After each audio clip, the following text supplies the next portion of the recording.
મિત્રો કેમ છો બધા મજામાં? હવે આપણે ધોરણ 10 ની અંદર સ્વસ્થ ઉત્તમ સમાચરણ સ્વસ્થ આચરણ કર એ કાવ્ય છે જોઈ રહ્યા હતા. એની અંદર જે બાકીના શ્લોકો છે એનો આજે આપણે આજના પીરિયડમાં અભ્યાસ કરવાનો છે. તો આજનો આપણો પહેલો શ્લોક છે આ: ત્યજ દુર્જન સંસર્ગમ, ત્યજ દુર્જન સંસર્ગમ, ભજ સાધુ સમાગમ, કુરુ પુણ્યમ મહોરાત્રમ, કુરુ પુણ્યમ મહોરાત્રમ, સ્મર નામ હરેહિ સદા, સ્મર નામ હરેહિ સદા. હવે એનો ભાષાંતર કઈ રીતે થશે? તો કે આ રીતે: દુર્જન સંસર્ગ ત્યજ. આ આપણો પહેલો પોઈન્ટ છે, દુર્જન સંસર્ગ ત્યજ. બીજો દુર્જન સંસર્ગ, એનો અર્થ થાય છે દુર્જનોનો સંગ. ત્યજ, ત્યજનો અર્થ થાય છે છોડ. દુર્જનોનો સંગ છોડ. એના પછી સાધુ સમાગમ ભજ, સજ્જનોનો સંગ કર. સાધુ સમાગમ એટલે સજ્જનોનો સંગ, ભજ એટલે કર. તો પેલી જે પંક્તિ છે એનું ભાષાંતર થશે દુર્જનોનો સંગ છોડ અને સજ્જનોનો સંગ કર. એની નીચે અહોરાત્રમ પુણ્યમ કુરુ, અહોરાત્રમ પુણ્યમ કુરુ. અહોરાત્રમ એટલે દિવસ રાત. અહો એટલે દિવસ, રાત્રિ એટલે રાત્રિ. તો દિવસ રાત પુણ્યમ કુરુ, પુણ્ય કર. હંમેશા દિવસ રાત સારા કર્મો જ કરવા જોઈએ. હરે નામ સદા સ્મર. તો એનું ભાષાંતર થશે હંમેશા હરિના નામનું સ્મરણ,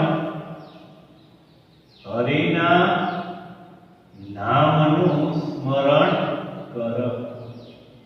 આ રીતનું આપણું ભાષાંતર થશે. નીચેની લીટીનું ભાષાંતર થશે દિવસ રાત પુણ્ય કર અને હંમેશા હરિના નામનું સ્મરણ કર.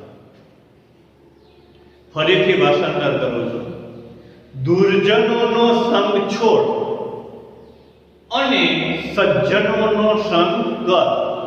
દુર્જનોનો સંગ છોડ અને સજ્જનોનો સંગ કર. દિવસ રાત પુણ્ય કર, દિવસ રાત પુણ્ય કર અને હંમેશા હરિના નામનું સ્મરણ કર. હરિ એટલે કોણ? તો કે ભગવાન. હંમેશા ભગવાનના નામનું સ્મરણ કરવું જોઈએ. પ્રસ્તુત શ્લોક આપણે કહેવા માંગે છે કે આપણે દુર્જનો એટલે કે ખરાબ વ્યક્તિઓની સોબત કરવી જોઈએ નહીં, સજ્જનો એટલે કે સારા વ્યક્તિની સોબત કરવી જોઈએ, અને દિવસ રાત પુણ્ય કર્મ એટલે કે સારા કર્મો કરતા રહેવા જોઈએ અને ભગવાનના નામનું સ્મરણ કરવું જોઈએ.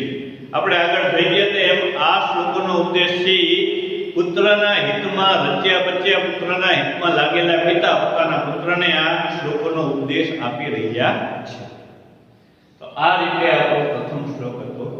હવે આપણે બીજો શ્લોક જોઈએ.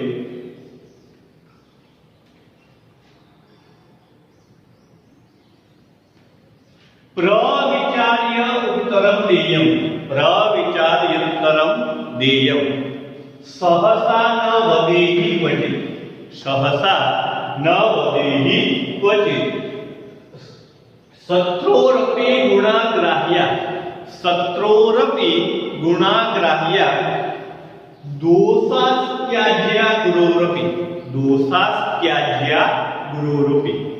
તો આ રીતેનો શ્લોક છે. પેલી પંક્તિ છે કે પેલું ચરણ છે પ્રવિચાર્ય ઉત્તરમ દેયમ, જેનું ભાષાંતર થાય છે વિચાર કરીને જ જવાબ દેવો જોઈએ.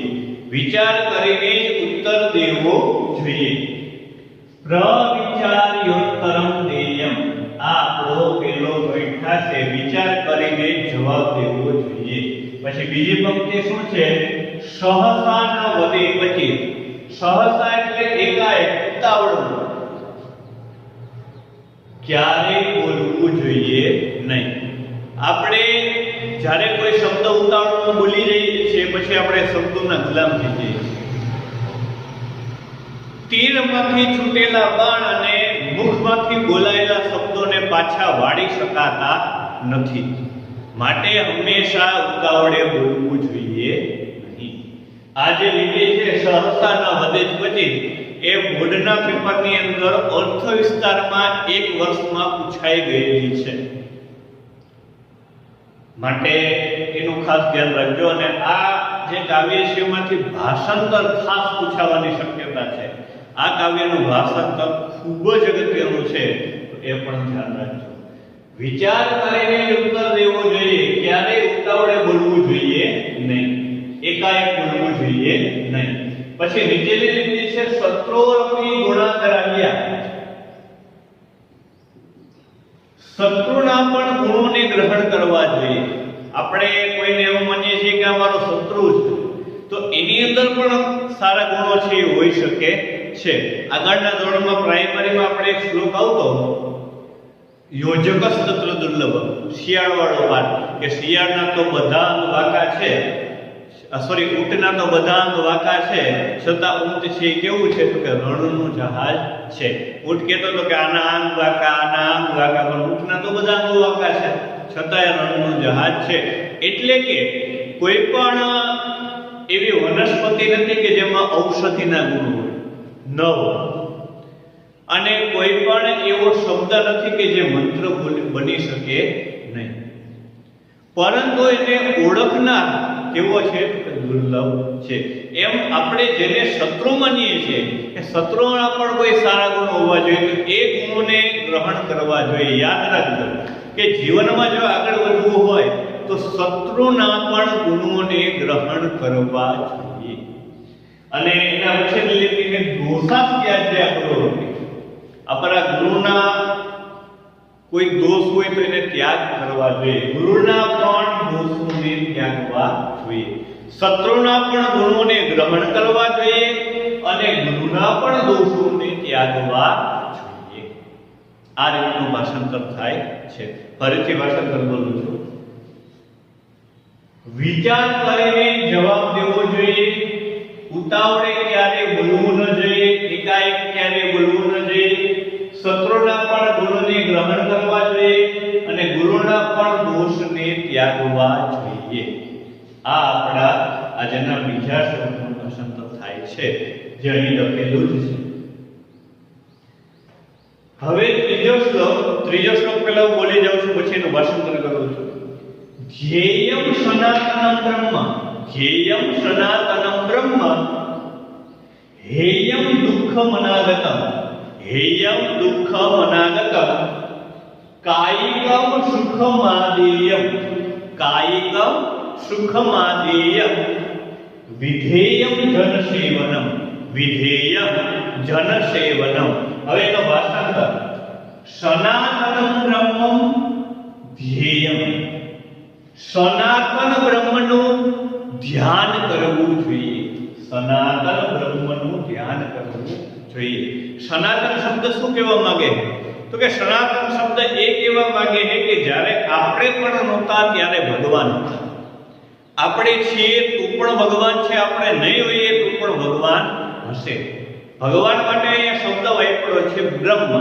તો સર્વકાળની અંદર ઉપસ્થિત છે, પ્રાચીન સમયમાં પણ હતા, એટલા માટે બ્રહ્મને કેવા કહ્યા છે? સનાતન. સનાતન બ્રહ્મનું ધ્યેય ધ્યાન ધરવું જોઈએ. હંમેશા ભગવાનનું સ્મરણ કરવું જોઈએ. આપણે ત્યાં તો એવી પરંપરા પણ છે કે સવારે ઉઠે ત્યારે હાથની અંદર ભગવાનનો વાસ છે એવું માનીને આપણે શ્લોકો બોલીએ છીએ. કરાગ્રે વસતી લક્ષ્મી, કરમૂલે સરસ્વતી, કર મધ્યે તુ ગોવિંદ, પ્રભાતે કર દર્શન. તો આપણે ત્યાં તો સવારમાં ઉઠીને જ ભગવાનના ધ્યાન ધરવાની વાત છે એ કહેવામાં આવે છે. રાત્રે સૂઈએ છીએ ત્યારે પણ આપણે ભગવાનના નામનું સ્મરણ કરી અને શયન કરીએ છીએ. તો એ જ વાત કૃષ્ણ શ્લોકની અંદર કહેવામાં આવી છે કે સનાતન બ્રહ્મનું ધ્યાન ધરવું જોઈએ. પછી બીજી રીતે અનાગતમ દુઃખમ, અનાગતમ દુઃખમ હેયમ, ન આવેલા દુઃખનો ત્યાગ કરવો જોઈએ. ન આવેલા દુઃખનો ત્યાગ કરવો જોઈએ. મનુષ્ય છે એ હંમેશા ભવિષ્યની ચિંતામાં રહે છે, માટે વર્તમાનને કેવું કરે છે તો કે દુઃખી કરે છે. વર્તમાનમાં દુઃખી થવાનું એક કારણ ભવિષ્યની ચિંતા પણ છે. તો ભવિષ્યના ઘણા બધા દુઃખો છે એના વિશે સજાગ રહેવું જોઈએ, પણ વારંવાર ચિંતા જ કરે રાખીએ તો ચિંતા ચિતા સમાન હોય છે અને મનુષ્ય છે એ સ્વસ્થ રહી શકતો નથી. માટે એવું કીધેલું છે કે ન આવેલા દુઃખનો ત્યાગ કરવો જોઈએ.